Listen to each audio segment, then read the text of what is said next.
Welcome, everyone, to another edition of Marketing the Invisible. I'm Tom Poland, beaming out to you from the Sunshine Coast in Australia, joined today by Robert Bly, aka Bob. Welcome, sir. Good day from down under. Where are you hanging out? I am hanging out, as I always do, in New Jersey on the east coast of the USA. New Jersey. And New Jersey Turnpike, being John Malkovich, right? That is one of our major roads, the That's Turnpike right. and the Yeah, Parkway. not a fun place to get dropped out onto the side of, probably. But anywho, so how do you, in New Jersey, you're really close to New York, right? Very close to New York. And, if there was no traffic, could literally be a 15-minute drive. But All right. these days, there's always traffic. So is New York like a big brother to New Jersey? Is this that sort of chip on the shoulder thing between the two that sometimes there's like a sibling rivalry? Big brother. Yeah, I don't think it's a big brother. There's a little tension between the governments of both. But right. I go into the city a lot, and I like it. Yeah. It's one of the places in the world I have not been to that's on my bucket list for sure. Mm-hmm. But we better get off local geography and onto the subject at hand. Folks, if you don't know Bob, then you've probably been living in some sort of marketing cave for the last 40 years. He's written a couple of books, just over 100. And by the way, these are real books. These are not brochures. These are real books. And Bob turns up to work every day because he wants to turn up to work every day. He's got this puzzle that he puts together for clients, which is mentally stimulating. He's got to immerse and soak himself into the client's world of products and target market and come up with copywriting, because that's what he does for a living, that's going to sell stuff. So he is one of the absolute preeminent masters at the subject we're going to be interviewing on, I'm going to be interviewing on, which is how to write copy that sells. And we could actually insert in there how to write copy that actually freaking sells. I mean, shock, it works, right? So Bob, very warm welcome again. This is, I think, at least second time around, if not third. Privilege and a pleasure to have you back on the show. Let's get cracking. 7 minutes starts now. Question number one, as always, is who is your ideal client? My ideal client is twofold. Number one, I only work with clients that are direct response or direct marketers. That could be online, it could be multi-channel, but I don't work with clients that are doing awareness or branding. If it cannot be measured, I don't want to do it. So that really puts you at the pointy end of sales and marketing, because it's not brand awareness, which is, perhaps measured by some third-party research organization. This is money in the bank stuff. This is sales. This stuff is all, they're all metrics and all will be counted. So you really put yourself at the accountable end of the whole, which is the only fun cycle. To me, that's the only fun, because if you're doing brand awareness, how do you know your commercial is better than their commercial? There's no measurement. But at the end of the day, if I'm writing a promotion for a dietary supplement and Joan Janelli is doing it and she gets better conversion and gross, she beat me. Right. And vice versa. Right. And is that part of the edge that you enjoy with this game? Oh yeah, because you can always measure it. If she beats me, I can go back to the drawing board if the client will let me and come back with something stronger, and then I might beat her. Yeah, interesting. And so tell us about the problem you solve. I mean, clearly it's to do with getting more sales in the door, but what else is there? Is there anything else to unpack on that? The standard answer would be getting more sales, more clicks or conversions. But the problem that clients really have is they tell me I can't get copy anywhere that's right. By right, I mean correct. The copywriters I hire either don't know anything about copy, they're newbies, or thereabouts, and the client says I could write better than that, or they do not understand my business, my marketing, my funnels. They don't understand what I'm trying to do. And they don't understand my audience. Yeah, and they don't really take. I've heard that comment quite a few times, and I'm not. I mean, my copywriting ability, you've had that in your little fingernail. But I've also heard that quite a few times that people come in to do a copywriting job, and the client says, "Well, let me tell you all about the product in the marketplace," and the copywriter goes, "Yeah, I don't need any of that. I just do stuff that works." And they don't get the cut through. They don't get the motivation. It's all just blah blah blah in the marketplace. So what that's the problem you solve is you get more runs on the board, more clients, more money in the bank account. Let's look at the symptoms. What would you say are the typical symptoms of someone who really needs to reach out to you and talk about working with you? And folks, I'm not an affiliate for Bob. It's There's not two promoting symptoms. him.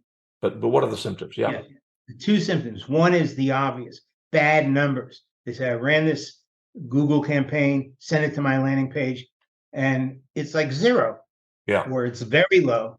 Yeah. You know, my open rate is 0.001% with my emails. They're getting bad numbers. The other one is they say, I'm putting so much work in this. You know, we're doing these campaigns. We think they're going to work. We put up a lander. We drive traffic. Nothing happens. You know, we keep doing the same thing. Right. You know, frustration, whether it's on my staff or freelance copywriter after copywriter, you know, we're getting tired of this. I'm the marketing guy, or I own the company. This is a pain in my butt.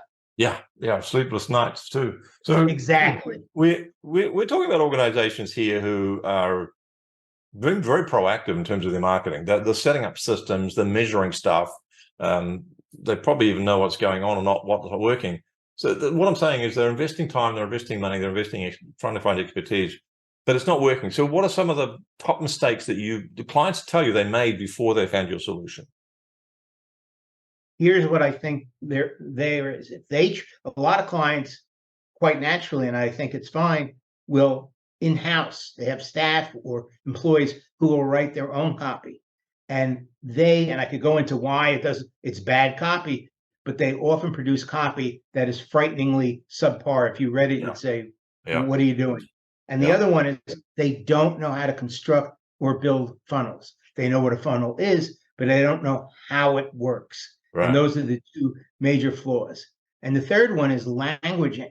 You know, they write copy that's just the facts, and there's no emotion, there's no drive, there's no heart and soul. So it's accurate to a degree, but it doesn't drive people, doesn't grab them by we had an old saying, doesn't grab them by the lapels and hold on.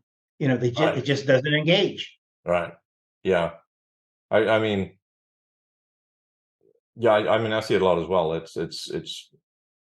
It's often about them, about their vision, about their mission, about their products, about their services, about me. And if they do start to move towards benefit, very often it's just generic terms that blah, blah, blah. So what would you say would be a top tip? Question 5 is what can folks do to, it's not going to solve the whole problem, but it could be a really useful step at going in the right direction.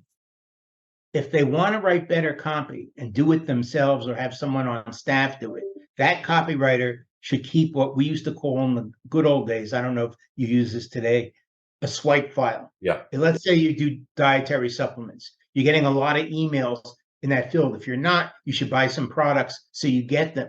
And when you get them, most of them have no impact, but you say that would work. So you print it out. I mean, you can keep it on your computer. I print it out and I drop it in a file that's a swipe file. Now, if I get that one again and again and again, I take it out of the file and put a red check mark, because that means it's working because it's being repeated. And that's how you keep a swipe file. And sub question for you. Do you have those moments where something just reaches out and grabs you by the lapels? I mean, it just gets cut through and you go, oh my God, that's it. So you're observing your own reactions to copy that you're reading? Yeah, I mean, obviously you want to know the results, which is why we do the triple swipe. You get it 4 times, 5 times, 6 times, where you see a direct response TV commercial 10 times in a week, you know it's working. But yes, it's also your reaction. You say, that resonates. We use the term knock it off or copycat it. Yeah. Can I adapt that format, that style, that approach to my product? And I've done that many times. It's often successful, sometimes not. But it's better to model after something that you know is working than to be brilliantly creative and original, which is what Madison Avenue Advertising in the US wants to do. Right, yes. Brilliant creative copy that didn't work. But so if it's getting repeated particularly by a larger organization, ad infinitum, you know that something's working there because they're using the same formula. That's gold right there. Question 6, valuable free resource. Where can people go to find out more about your work, get more stuff? And I know the answer. I'm just going to tell people, bly.com, bly.com.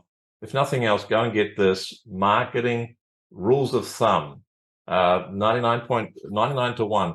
The 99-1 rule of affiliate marketing, 99% of your affiliate sales will come from 1% of your affiliates. The other 99% of your affiliates will sell virtually nothing, not worth your time. There's a 99 rule of free to pay conversion. There's a 50-50 content sale ratio. You just got to go and get this, folks. This is gold here. It's right off you don't have to enter your name or an address. It's right on the homepage. There's a button, click, and you can get it. The Fred Gleek's rule of 10 times price, Jeffrey Lance rule of 7. It's just a little veritable gold mine in and of itself. You can go there, get there. There's other school stuff there as well. Bob, question 7, last question. What's the one question I should have asked you but didn't? The question that you maybe should have asked, or that I think is of interest, is how do you get from B-level copy to A-level copy, and really standout copy? And I think the quick definition of A-level copy is it's a big idea. In other words, it's not 7 reasons to buy a garden hose. It's a big idea the prospect hasn't heard before, with a lot of proof and clearly expressed. Big idea, clearly expressed, and a lot of proof. Big idea, clearly expressed, and a lot of proof. Perfect. I've made a note. Bob Bly, thank you once again for your time and insights. I would add into that. I would add it. Yeah. Okay. Yeah, please, add away. Yeah, I was going to say the one thing is in the proof, it's nice to have a system, a way it works that nobody else has. And that I always look for a system. Perfect. All right. Gold nuggets. I've made lots of notes. Thanks so much for your time, Bob. Thanks, Tom. Bye-bye. Thanks for checking out our Marketing the Invisible podcast. If you like what we're doing here, please head over to iTunes to subscribe, rate us, and leave us a review. It's very much appreciated. And if you want to generate 5 fresh leads in just 5 hours, then check out www.5hourchallenge.com.